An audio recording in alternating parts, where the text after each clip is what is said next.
إن الحمد لله نحمده ونستعينه ونستغفره ونؤمن به ونتوكل عليه ونعوذ بالله من شرور أنفسنا ومن سيئات أعمالنا من يهده الله فلا مضل له ومن يضلله فلا هادي له وأشهد أن لا إله إلا الله وحده لا شريك له وأشهد أن سيدنا نبينا مولانا محمد عبده ورسوله أرسله بالحق بشيرا ونذيرا وداعيا إلى الله بإذنه سراجا وقمرا منيرا.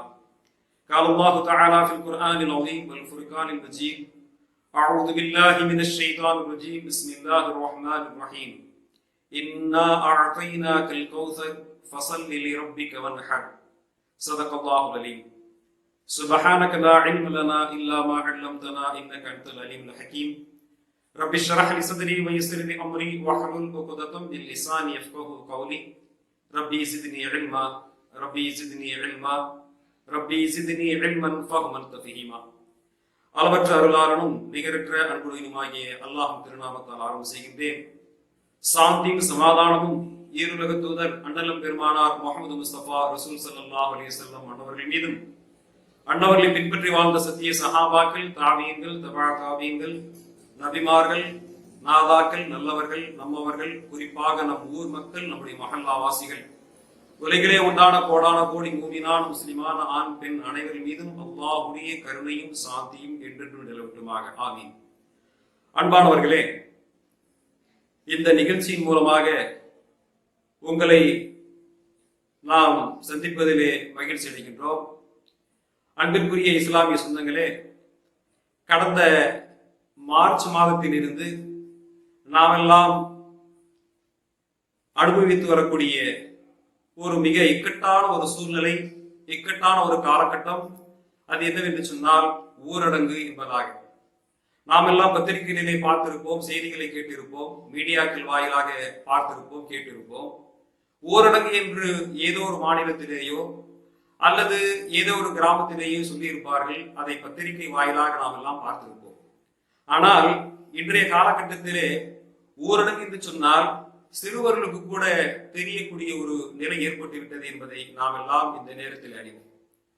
அன்பானவர்களே, இந்த மார்ச் மாதத்திலே, கடந்த மார்ச் மாதத்தினுடைய இறுதியிலே பார்க்கும் பொழுது இதுவரை ஊரடங்கு அப்படியே அமலிலேயே இருந்து கொண்டிருக்கிறது. காரணம் என்னவென்று பார்க்கும் பொழுது, சீனாவிலே தொடங்கிய அந்த கொரோனா என்று சொல்லக்கூடிய அந்த வைரஸ், இந்த கொரோனா வைரஸ், இந்த தொற்று நோய் மிக வேகமான முறையிலே பரவி அதிகமான நபர்கள், அதிகமான உயிர் சேதங்கள் ஏற்பட்டதை சீனாவிலே நாம் எல்லாம் பார்த்தோம். இது அப்படியே படிப்படியாக வந்து நம்முடைய நாட்டிலே இன்று மிக தலைவிரித்தாடி கொண்டிருக்கிறது என்பதை நாம் எல்லாம் அறிவோம். அல்லாஹ் ரப்பல் ஆலமீன் இந்த கொடிய நோயிலிருந்து, கொடிய இந்த தொற்று நோயிலிருந்து நம்மை எல்லாம் பாதுகாத்துவானாக. அன்பானவர்களே, இதுவரை பார்க்கும் பொழுது நம்முடைய நாட்டிலே, இந்தியாவிலே பார்க்கும் பொழுது கிட்டத்தட்ட 14 லட்சத்தை நெருங்கும் என்பதாக சொல்லுகின்றார்கள். இந்த நோய் தொற்று 14 லட்சத்தை நெருங்கும் என்பதாக சொல்லுகின்றார்கள். புள்ளி விவரம் சொல்லுகிறது. மீடியாக்களுடைய இந்த செய்திகளிலே நாம் எல்லாம் பார்க்கின்றோம். கடந்த 24 மணி நேரத்திலே பார்க்கும் பொழுது சுமார் 705 நபர்கள் மட்டும் இதிலே உயிரிழந்திருக்கிறார்கள் என்பதாக நமக்கு தகவல் தெரிவிக்கிறது. அதோடு மட்டுமல்லாமல் கிட்டத்தட்ட 32,063 நபர்கள் இந்த உயிரிழப்புக்கு ஆளாகி இருக்கிறார்கள் என்பதாகவும் நாம் பத்திரிகை செய்திகளிலே பார்க்கிறோம். அன்பானவர்களே, அதே நேரத்திலே பார்க்கும் பொழுது இதிலே குணமடைந்தவர்களுடைய எண்ணிக்கையும் நமக்கு சுட்டிக்காட்டப்படுகிறது, செய்திகள் சொல்லப்படுகிறது. கிட்டத்தட்ட 8,85,577 நபர்கள் இதிலே என்ன செய்திருக்கிறார்கள் சொன்னால் குணமடைந்திருக்கிறார்கள் என்பதாக ஒரு புள்ளி விவரம் சொல்லப்படுகிறது.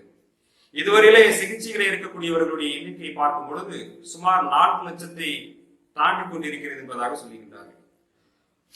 இந்த விஷயங்கள் எல்லாம் வைத்து பார்க்கும் பொழுது ஆக ஒரு இக்கட்டான ஒரு சூழ்நிலையை நாம் எல்லாம் இருந்து கொண்டிருக்கிறோம் என்பது இதன் மூலமாக தெரிய வருகிறது. இந்த காலகட்டம் நாம் ஆரம்பத்திலே பார்க்கும் பொழுது மார்ச் மாதத்தினுடைய அந்த காலகட்டத்திற்கு பின்பாக அடுத்ததாக மே மாதம், மார்ச், ஏப்ரல், மே, இந்த மே மாதத்திலே நாம் எல்லாம் ஈதுல் ஃபித்ர் என்று சொல்லக்கூடிய அந்த ஈகை திருநாளை நாம் எல்லாம் அந்த தொழுகையை தொழுவதற்காக வேண்டி நாம் எல்லாம் முற்பட்ட போது அதிலே தொழுவதற்கு உண்டான தடை அரசு ஏற்படுத்தி இருந்தது.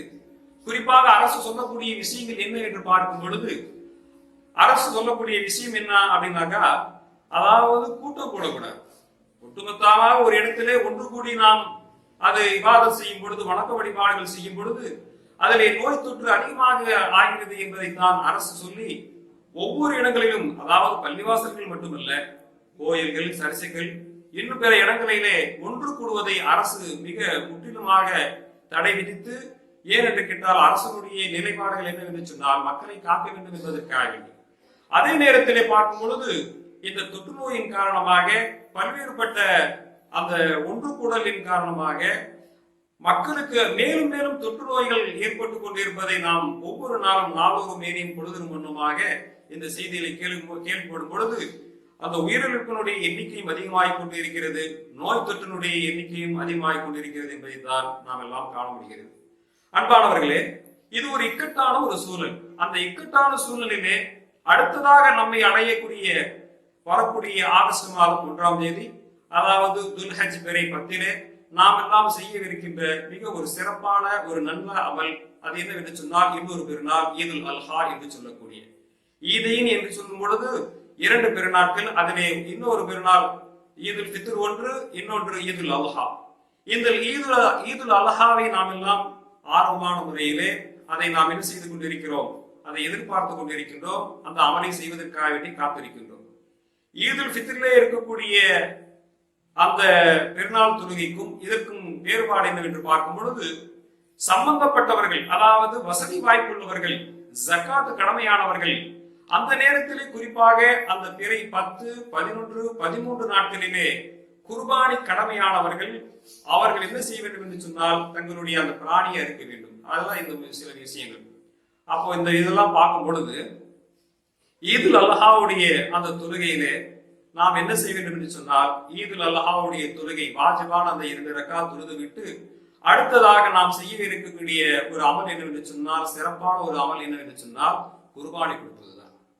இந்த குர்பானி கொடுப்பதுதான். இந்த குர்பானி கொடுக்கக்கூடிய விஷயத்தை அல்லாஹ் ரப்பல் இஸ்ஸத் அந்த நாள்ல செய்யக்கூடிய அமல்களையே மிக மிக ஒரு நல்ல அமலாக, ஏற்ற அமலாக அல்லாஹ் தஆலா என்ன செய்யறான், அதை பிரியப்படுறான். ஏனென்று கேட்டால் ஹஜ்ரத் இப்ராஹிம் அலைஹிஸ்ஸலாம் அவர்கள் செய்தது.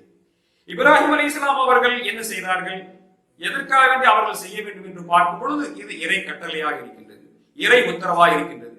இப்ராஹிம் அலைஹிஸ்ஸலாம் அவர்கள் எடுப்பிலேயே அவர்கள் ஆட்டை கொடுத்து, அவர்கள் குர்பானை கொடுத்து, அவர்கள் அந்த தங்களுக்கு இருந்த அந்த கடமையை நீக்கிக் கொண்டார்களா என்று பார்க்கும் பொழுது அவர்களுக்கு ஒரு சோதனை ஏற்பட்டது.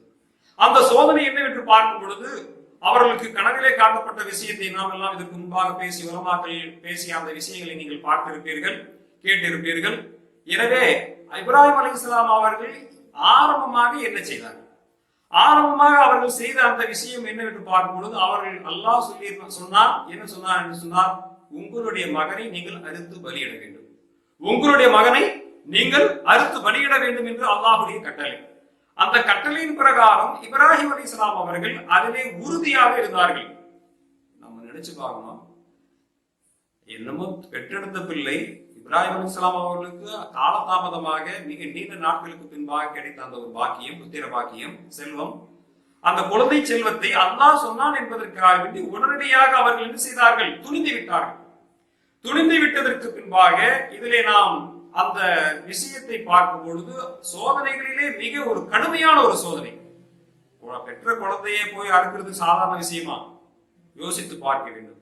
ஆனால் அல்லாஹ் சொல்லிவிட்டான் என்பதற்காக வேண்டி அவர்கள் என்ன செய்தார்கள், யோசிக்கவில்லை, யோசிப்பதற்கு அவர்கள் நேரம் எடுத்துக் கொள்ளவில்லை, அல்லாஹ் சொல்லிவிட்டான் என்பதற்காக தயாராகிவிட்டார்கள். இந்த இடத்திலே பார்க்கும் பொழுது நபி இப்ராஹிம் அலைஹிஸ்ஸலாம் அவர்கள் அந்த சோதனைக்காக தயாராக ஆகிவிட்டார்கள், அந்த பரீட்சைக்காக வேண்டி தயாராகிவிட்டார்கள், எழுதுவதற்காக வேண்டியும். அதாவது இப்ராஹிம் அலைஹிஸ்ஸலாம் அவர்கள் தங்களுடைய பெரிய மகனான இஸ்மாயில் அலைஹிஸ்ஸலாம் அவர்களை அறுப்பதற்கு துணிந்து விட்டார்கள். துணிந்த அந்த நேரத்திலே இவர்களுடைய அந்த சோதனை, அல்லாஹ் கொடுத்த அந்த சோதனையை இவர்கள் வெற்றி பெற்றார்கள். வெற்றி பெற்றதற்காக வேண்டி அல்லாஹ் கொடுத்த பெரிய கிஃப்ட் தான் என்ன, இந்த குர்பானியினுடைய விஷயம். அல்லாஹ் வானத்திலிருந்து தன்புறத்திலிருந்து அந்த பிராணியை இறக்கினான், இறக்கி கொடுத்தான், அதை அறுத்தார்கள் என்பதாக நாம் எல்லாம் வரலாறு படித்திருக்கிறோம். அன்பானவர்களே, இந்த விஷயத்தை வைத்து பார்க்கும் பொழுது இன்றைய சூழ்நிலையிலே நாம் கடுமையான முறையிலே என்ன செய்யப்பட்டிருக்கிறோம் என்று சொன்னால், ஊரடங்கிலே இருக்கிறோம், பொது இடத்திலே ஒன்று கூடக்கூடாது, ஜமாத்தாக சேர்ந்து ஒன்றாக குடும்பமாக குழுமி கூட்டமாக கூடி தொடக்கூடாது என்பன போன்ற விஷயங்களிலே சோதனைக்குள்ளாக ஆக்கப்பட்டிருக்கிறோம். இப்படி சோதனைக்குள்ளாக ஆக்கப்பட்ட விஷயத்தை பார்க்கும் பொழுது இதற்கு முன்பாக இப்ராஹிம் அலைஹிஸ்ஸலாம் அவர்கள் கொடுத்த அந்த சோதனையை காட்டிலும் இது இலகுவான ஒரு விஷயம் தான், அது சாதாரணமான விஷயம் தான். அப்போ இன்னைக்கு நாம என்ன செய்யறோம் அப்படின்னாக்கா, குர்பானியுடைய அந்த நேரத்திற்கு தயாராக ஆகிக்கொண்டிருக்கிறோம். கடந்த துல்ஹஜ் பிறை 1 பிறந்து விட்டது என்பதாக நாம் எல்லாம் அறிவிப்பு செய்தி கேள்விப்பட்டு குர்பானி கொடுப்பவர்கள் தங்களுடைய நகங்களை ஆரம்பமாக வெட்டி கொண்டு தங்களுடைய உடலை சுத்தமாக வைத்துக் கொள்ள வேண்டும் என்ற விஷயத்தை நாம் எல்லாம் பார்த்தோம். அந்த வகையிலே பார்க்கும் பொழுது பிறை 1 நாம் குர்பானி கொடுக்கும் வரை நம்முடைய நகங்களை நம்முடைய முடிகளை களைவது கூடாது. அது நம்முடைய ஸல்லல்லாஹு அலைஹி வஸல்லம் அவர்கள் வலியுறுத்தி சொன்ன ஒன்று என்பதற்காக இந்த தியாகத்தை நாம் வெளிப்படுத்துகின்றோம். அன்பானவர்களே, இதிலே நாம் எல்லாம் இன்றைய நிலையிலே நாம் என்ன நினைத்துக் கொண்டிருக்கிறோம் என்று சொன்னால், ஊரடங்கு போட்டுவிட்டார், ஊரடங்கு இருக்கக்கூடிய இந்த நேரத்துல குர்பானி கொடுப்பது நம் மீது கடமையா? மக்கள் அநேகர்கள் என்ன நினைக்கிறார்கள் என்று சொன்னால், இந்த நேரத்தில் குர்பானி கொடுப்பது தேவையா என்பதாக நினைக்கின்றார்கள். அன்பானவர்களே, இப்ராஹிம் அலைஹிஸ்ஸலாம் அவருடைய அந்த சூழலை நாம் எண்ணி பார்க்க வேண்டும். தன்னுடைய தான் பெற்றெடுத்த அந்த மகனையே அறுப்பதற்காக வேண்டி யோசிக்காமல் முடிவெடுத்தார்கள். இன்றைய சூழ்நிலையிலே நாம் அதற்குண்டான இன்றும் அரசு என்ன சொல்லவில்லை, குர்பானி கொடுக்க கூடாது என்பதாக பகிரங்கமாக நமக்கு சொல்லவில்லை, எந்த ஒரு அறிவிப்பு சொல்லவில்லை, காட்டவில்லை. ஆனால் நாம் என்ன செய்கிறோம் என்று சொன்னால், முன்பாகவே நாமவே முடிவு செய்து நாம் என்னத்திற்கு இதுல போய் நாம தேவையில்லாம குர்பானி இந்த நேரத்தில் அவசியமா, குர்பானி கொடுக்கணுமா என்பதாக நினைத்துக் கொண்டு அதை நாம் என்ன செய்யலாம் என்பதாக நாமே ஒரு முடிவுக்கு நாம் என்ன செய்கிறோம் என்று சொன்னால், நமக்கு மத்தியிலே பேசிக்கொண்டு இதை நாம் சதக்கா செய்து விடலாம். ஒரு ஆட்டினுடைய விலை 9,000 ரூபாயோ அல்லது 10,000 ரூபாயோ 15,000 ரூபாய் இருக்கிறது என்று சொன்னால், அதை நாம் என்ன செய்து விடலாம், சதக்கா செய்து விடலாம் என்பதாக நினைக்கின்றோம். அதே போல மாட்டிலே பங்கு சேர்ப்பவர்கள், கூட்டு குர்பானியிலே பங்கு சேர்ப்பவர்கள் 3,500, 5,000, 10,000 என்பதாக அவர்கள் என்ன செய்கிறார்கள் என்று சொன்னால், அதை நாம் சதக்கா செய்து விடலாம். எனவே நம் இடத்திலே இருக்கக்கூடிய கடமை நீங்கிவிட்டது என்பதாக அவர்கள் நினைக்கின்றார்கள். அப்படி அல்ல. நம்முடைய மார்க்கம் என்ன சொல்கிறதோ அதற்கு கட்டுப்பட்டவர்கள் தான். நாம் சொல்வதற்கு உண்டான சூழலை ஏற்படுத்தி மார்க்கம் நாம் நடப்பதின் பிரகாரமே மார்க்கம் நடக்க வேண்டும் என்பதாக நினைப்பதிருக்கிறதே, அது மிகப்பெரிய ஒரு முட்டாள்தனம். அந்த முட்டாள்தனத்திலிருந்து வெளியாக வேண்டும் நம்முடைய உலமா பெருமக்கள், நம்முடைய மார்க்க வல்லுநர்கள், புக்கஹாக்கள். ஹதீஸுடைய ஆய்வின் பிரகாரம் பெரிய பெரிய முஃப்திகள் எல்லாம் என்ன செய்கின்றார்கள், ஹதீஸை ஆய்வு செய்து ஆராய்ந்து நமக்கு சொல்லுகின்றார்கள். ஜக்காத்துக்கும் குர்பானிக்கும் உள்ள வித்தியாசம் என்ன அப்படின்னு பார்க்கும்போது, யார் மீது எல்லாம் ஜக்காத்து கடமையாக ஆகிவிட்டதோ அவர்கள் குர்பானி கொடுக்க வேண்டும், இது எல்லோரும் தெரிந்தது. இரண்டாவதாக குர்பானிக்கு இந்த நிபந்தனை பொருந்தும். அதே நேரத்தில் குர்பானிக்கு இன்னொரு விஷயம் சொல்லுவார்கள். என்ன விஷயம் சொல்வார்கள் என்று சொன்னால், அந்த நேரத்திலே குர்பானி கொடுக்கக்கூடிய அந்த நாளான பிறை 10, 11, 12 இந்த நாட்களிலே ஒருவர் நல்ல வசதி வாய்ப்பை பெறுகிறார் என்று சொன்னால் அவர் மீதும் குர்பானி வாஜிப் என்பதாக நம்முடைய ஃபத்வா குருக்கள், அதாவது மார்க்க தீர்ப்பு சொல்லக்கூடிய முஃப்திகள் என்ன செய்கின்றார்கள், இது சம்பந்தமாக தெளிவுபடுத்துகின்றார்கள். அன்பானவர்களே, இப்படிப்பட்ட ஒரு சூழ்நிலையிலே எந்த நேரம் வரும் பொழுது நாம் தொழுகின்றோமோ அப்பொழுதுதான் நமக்கு கடமையாக ஆகும். இப்ராஹிம் அலைஹிஸ்ஸலாம் அவர்கள் சரியாக என்ன செய்து விட்டார்கள், அதற்காக வேண்டி முடிவு செய்து விட்டார்கள். அறுக்க வேண்டும், அல்லாஹ் சொல்லிவிட்டார் என்பதாக அறுக்க வேண்டும் என்று முடிவு செய்து விட்டார்கள். முடிவு செய்ததற்கு பின்பாக அறுப்பதற்கு எத்தனித்த போது அல்லாஹ் ரப்பல் இஸ்ஸத் வானத்தில் இருந்து அல்லாஹ் தஆலா என்ன செஞ்சார், இவர்கள் வெற்றி பெற்று விட்டார்கள் என்பதற்காக வேண்டி ஒரு மிகப்பெரிய ஒரு அன்பளிப்பை கொடுத்தார். ஆக இந்த தருணத்திலே நம் மீது எப்பொழுது கடமையாக ஆகிறது என்று சொன்னால், பிறை 10, 11, 12 இந்த நேரத்தில் தான் கடமையாக ஆகிறது. இந்த கடமைக்கு முன்பாகவே நம்முடைய அந்த குர்பானினுடைய அந்த பிராணியினுடைய அந்த தொகையை நாம் சதக்காவாக செய்து விடலாம் என்று சொல்லக்கூடிய அந்த விஷயம் எப்படி இருக்குது அப்படின்னாக்கா, ஃபஜ்ருடைய தொழுகையே 2 நாளைக்கு முன்னாடியே தொழுகிறது, லொஹருடைய தொழுகையே அந்த வக்து வரதுக்கு முன்னாடியே தொழுகிறது, அசருடைய தொழுகையே அதனுடைய வக்து வரதுக்கு முன்னாடியே தொழுகிறது. இப்படியாக நாம் என்ன செய்கிறது, அந்த மாற்றி மாற்றி தொழக்கூடிய அந்த தொழுகையை நேரம் வராமலே தொழக்கூடிய அந்த தொழுகை செல்லுபடியாக ஆகுமா என்று சொன்னால் செல்லுபடியாக, அதற்கு சட்டம் இருக்கிறது. சஃபர்ல போகக்கூடியவங்களுக்கு அப்படின்னு சட்டம் இருக்குது, அது வேற விஷயம். ஆனால் இந்த விஷயம் நமக்கு கடமையாக ஆவதற்கு முன்பாகவே, வாஜிபாக ஆவதற்கு முன்பாகவே நாமவே ஒரு முடிவை எடுத்துக்கொண்டு அதை சதக்கா செய்வது இருக்கிறது, இது சரியான ஒரு செயலாக இல்லை. மாறாக மார்க்கத்திற்கு முரணான ஒரு செயலாக இருக்கிறது என்பதை இந்த நேரத்திலே கவனத்தில் கொள்ள வேண்டும். ஆக அன்பானவர்களே, இஸ்லாமிய சொந்தங்களே, மேலே சொன்ன இந்த விஷயத்தை பார்க்கும் பொழுது அல்லாஹ் சொல்லி இருக்கக்கூடிய அந்த வசனத்தை பார்க்கும் பொழுது ஃபஸல்லி லிரப்பிக வன்ஹர், உன்னுடைய இரட்சகனை நீ தொழுவீராக அல்லாஹ் என்ன செய்கிறான்? நபி அவர்களுக்கு சொல்லி தருகின்றான், நீங்கள் தொழுங்கள். அடுத்ததா தொழுது முடிச்சதுக்கு பின்னாடி நீங்க என்ன செய்யுங்க? குர்பானி கொடுங்க என்பதாக சொல்றான். அப்போ ஒரு 10 நாளைக்கு முன்னாடியோ துல்ஹஜ் பிறை பிறந்ததற்கு முன்பாகவோ நாம் தொழவில்லை. தொழுவதற்கு முன்பாக நாம் என்ன செய்யறது? அந்த குர்பானி கூடிய கடமையை நிறைவேற்றுவதும் கூட கூடாது என்பதாக நம்முடைய மார்க்க வல்லுநர்கள் நமக்கு சொல்லி தருகின்றார்கள். எனவே இந்த விஷயத்திலே நாம் கவனம் கொள்ள வேண்டும். அதே போல இப்ராஹிம் அலைஹிஸ்ஸலாம் அவர்களுக்கு கொடுக்கப்பட்ட அந்த சோதனையை காட்டிலும் இது சாதாரணமானதுதான். அல்லாஹ் ரப்புல் இஸ்ஸத் இருக்கக்கூடிய காலகட்டங்களை சரியான முறையில் நாம் நம்முடைய வாழ்க்கையை அமைத்துக் கொள்ள வேண்டும். குர்பானிக்காக வேண்டி எத்தனித்தவர்கள், அதற்காக வேண்டி தயாராகுபவர்கள் தயாராக இருப்பது அவசியம். தயாராக இருப்பது அவசியம். திடீரென்று அரசு ஒரு உத்தரவை பிறப்பித்து இந்த நேரத்தில் நீங்கள் ஒருவரும் குர்பானி கொடுக்க கூடாது என்பதாக கடுமையான சட்டத்தை ஏற்றிவிட்டது என்று சொன்னால் அப்பொழுது நாம் அதற்கு என்ன செய்யலாம் என்பதை நமக்கு மார்க்க வல்லுநர்கள் சொல்லித் தருகின்றார்கள். பிறை 12 வரை அவர் முயற்சி செய்கிறார். குர்பானி கடமையானவர் முயற்சி செய்கிறார். ஆனால் பிறை 12 வரை, 12 அசர் வரை அவரால் குர்பானி கொடுக்க முடியவில்லை என்று சொன்னால் பிறகு அவர் என்ன செய்யலாம்? மேற்கூறிய அந்த விஷயத்தை சதக்கா செய்து கொள்ளலாம். தான் கொடுக்கக்கூடிய அந்த குர்பானினுடைய அந்த கிடாயினுடைய தொகையை அவர் என்ன செய்யலாம்? சதக்கா செய்து விடலாம். அல்லது அந்த ஆட்டை சதக்கா செய்து விடலாம். அல்லது தன்னுடைய மாட்டிலே பங்கு சேர்ந்ததாக சொன்னால் அதை சதக்கா செய்து விடலாம் என்பதாகத்தான் நமக்கு சொல்லி தருகிறாரே தவிர நாமளா ஒரு சொல்யூஷனை ஏற்படுத்தணும் அப்படின்னாக்கா அந்த நம்முடைய மார்க்கம் அதை ஏற்றுக்கொள்ளாது. எனவே இதில் கவனம் தேவை.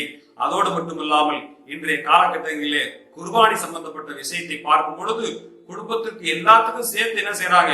ஒரே ஒரு பங்கு 3500 ரூபாய் கொடுத்து முடிச்சிடுறாங்க.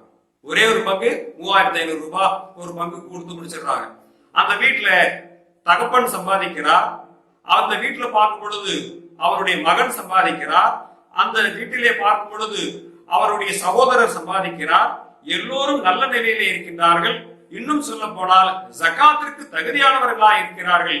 ஆனால் குடும்பத்திற்கே சேர்த்து ஒரு ஆடுதான் கொடுக்கிறார் என்று சொன்னால், அல்லது குடும்பத்திற்கே சேர்த்து ஒரே ஒரு பங்குதான் கொடுக்கிறார் என்று சொன்னால் இந்த விஷயத்தை நம்முடைய மார்க்கம் ஏற்றுக்கொள்வதில்லை.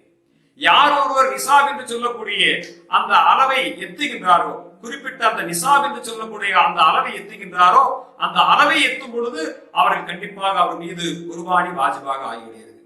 அடுத்ததாக இன்னொரு விஷயம் என்னவென்று சொன்னால், பெண்கள் தங்களுடைய வீடுகளிலே இருக்கக்கூடிய பெண்கள், அவர்கள் நம்முடைய வீட்டுல இருக்கக்கூடிய நம்முடைய வீட்டு பெண்மணிகளை பொறுத்து மட்டும் என்ன செய்யறது இல்ல, அவங்க போயிட்டு வெளியில போயிட்டு வேலை செய்ய போறதில்லை. ஆனால் அவர்கள் என்ன வைத்திருப்பார்கள்? ஆபரண தங்கங்கள் வைத்திருப்பார்கள் அல்லது வெள்ளி வைத்திருப்பார்கள். இப்படிப்பட்டவர்கள் 10.5 பவுனுக்கு மேலாக வைத்திருக்கக்கூடியவர்கள், அந்த வீட்டு பெண்மணி 10 பவுனுக்கு மேல வச்சிருக்கிறாங்க அப்படின்னாக்கா 87.5 கிராம் 87.5 கிராமுக்கு, இப்ப 87.5 கிராம்ன்றது ஒரு அளவு. ஆனா அதை தாண்டி சில நபர்களே வைத்திருக்கிறார்கள். 30 பவுன் வச்சிருக்கிறாங்க, 40 பவுன் வைத்திருக்கிறார்கள், 50 பவுன் வைத்திருக்கிறார்கள் என்று சொன்னால் அப்பொழுது அந்த பெண்மணி மீது குர்பானி வாஜிப். அந்த பெண்மணி மீது குர்பானி வாஜிப் என்பதை நமக்கு சட்டங்கள் எடுத்து சொல்லுகிறது. எனவே கணவன் சம்பாதிக்கிறார், அவரும் நல்ல நிலையிலே இருக்கிறார், அவரும் ஜகாத்திற்கு தகுதியானவராக இருக்கிறார், அல்லது அந்த நேரத்திலே வசதி வாய்ப்பை பெறுகிறார் என்று சொன்னால் அவர் மீதும் குர்பானி வாஜிப். தன்னுடைய மனைவி 30 பவுன் அல்லது 40 பவுன் அணிந்திருக்கிறார் என்று சொன்னால், வைத்திருக்கிறார் என்று சொன்னால் அவர் மனைவி மீதும் கடமையாக இருக்கிறது. எனவே இந்த விஷயத்திலே நம்மில் பலர் என்னவை செய்து கொண்டிருக்கிறார் என்று சொன்னால் பாராமுகமாக இருக்கின்றார்கள், கவனக்குறைவாக இருக்கின்றார்கள். அல்லாஹ் சொல்லி இருக்கக்கூடிய அந்த விஷயத்திற்கு மாற்றமானவர்களாக இருக்கும் பொழுது அல்லாஹ் பாதுகாக்க வேண்டும். அல்லாஹ்வுடைய வேதனை நம்மை வந்தடையும். அப்படிப்பட்ட அந்த சூழலில் இருந்து அல்லாஹ் தஆலா நம்மை எல்லாம் காப்பாற்றுவானாக. மேலும் இந்த விஷயத்தை நம்முடைய வாழ்க்கையிலே யார் யாருக்கெல்லாம் ஜகாத் தகுதியானவர்களோ அல்லது அந்த நேரத்திலே வசதி வாய்ப்பை பெற்றிருக்கின்றார்களோ அவர்களெல்லாம் குர்பானி கொடுப்பதற்கு தயாராக இருக்கக்கூடிய ஒரு காலகட்டம். சோதனையான இந்த காலகட்டத்திலே தான் நாம் குர்பானியை நிறைவேற்றுவதற்கு மிக மிக ஏற்புடையவர்களாக இருக்கின்றோம். அந்த விஷயத்தை நாம் செய்யும் பொழுது, அந்த குர்பானிக்காக வேண்டி முயற்சி செய்யும் பொழுது அல்லாஹ் ரப்பல் இஸ்ஸத் அதன் மூலமாக சிறந்த பரக்கத்துகளை தருகின்றார். ஏனென்று கேட்டால் அருமை பெருமானார் முஹம்மது முஸ்தபா ரசூல் ஸல்லல்லாஹு அலைஹி வஸல்லம் அவர்கள் சொல்லும் பொழுது சொன்னார்கள், அதாவது அந்த ஆட்டினுடைய அந்த ஒவ்வொரு ரோமத்திற்கும் அதற்குண்டான சவாபுகள் இருக்கிறது என்பதாக சொல்லி இருக்கின்றார்கள். எனவே அப்படிப்பட்ட அதிகமான சவாபுகளை சம்பாதிக்கக்கூடியவர்களாக நன்மக்களாக அல்லாஹ் ரப்பல் இஸ்ஸத் உங்களையும் என்னையும் ஆக்கிடுவானாக. இந்த எலிப்போ முஸ்லிம் மீடியா என்று சொல்லக்கூடிய இந்த சகோதரர்களுக்கு என்னுடைய நெஞ்சார்ந்த நன்றியை தெரிவித்துக் கொள்கிறேன். மேலும் இந்த நண்பர்கள் சகோதரர்கள் இதற்காக வேண்டி யார் யாரெல்லாம் ஒத்துழைப்பு கொடுத்து கொண்டிருக்கின்றார்களோ அப்படிப்பட்ட இந்த சகோதரர்களை அல்லாஹ் தஆலா கபூல் செய்வானாக. மார்க்கத்திற்காக வேண்டி அல்லாஹ் ரப்பல் இஸ்ஸத் அவர்களையும் எங்களையும் உலமா பெருமக்களையும் இன்னும் நம்முடைய ஊர் மக்களையும் அல்லாஹ் தஆலா கபூல் செய்வானாக, புரிந்து கொள்வானாக. அஸ்ஸலாமு அலைக்கும் வரஹ்மத்துல்லாஹி வபரகாத்துஹு.